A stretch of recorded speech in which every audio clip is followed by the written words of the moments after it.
Because the difference between real money and paper money, money which is sunnah and paper money, is that money which is sunnah is money in which the value of the money is in the money. Someone should teach that to the Saudis. Go teach it to the Saudis who want to teach Islam to all the rest of the world. Go teach it to the Saudis. The value of the money is in the money. The definition of the paper money is that the value of the money is no longer in the money. And so the value can be changed. Every time the value is changed, the value goes down.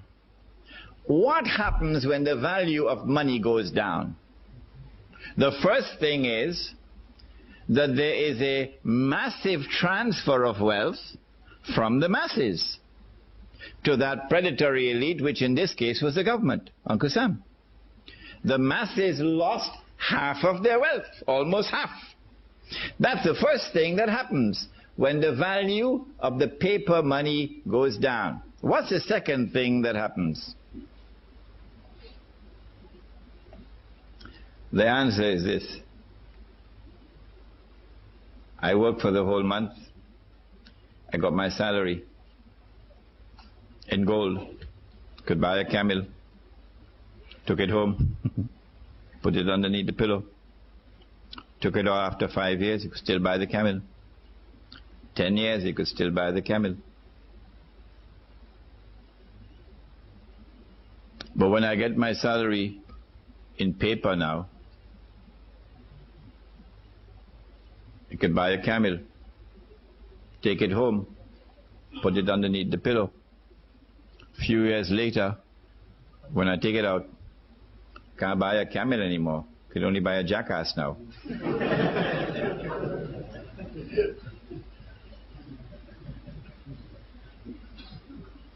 So now I'm beginning to feel like a jackass because someone has ripped me off. Where did my money go? If you could answer that question, where did your money go? Who took your money? And how did they take your money? You would understand the game that they're playing.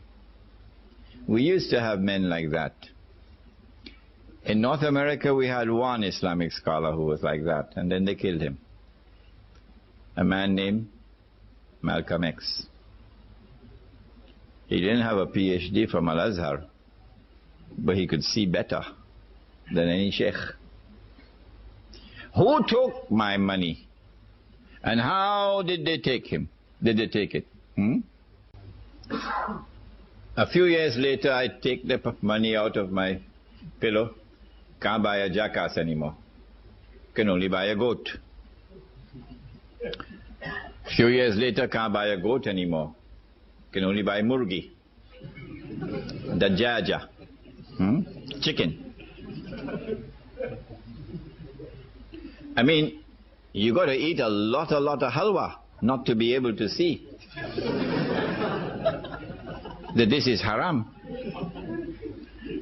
But the distinguished muftis of Islam still have to declare that this paper money is haram. The rip-off has taken place. The thieves have looted everything. Our people are now in miserable poverty, destitution, imprisoned in that poverty. كَادَ الْفَقْرُ أَنْ يَكُونَ كُفْرًا, said the Prophet ﷺ, that this poverty and destitution can lead a people to kufr, and that is what is happening in many parts of the world. But the mufti still cannot see that this is haram. You will not get a fatwa from the mufti that this is haram, much less to get a fatwa from the mufti that this is riba.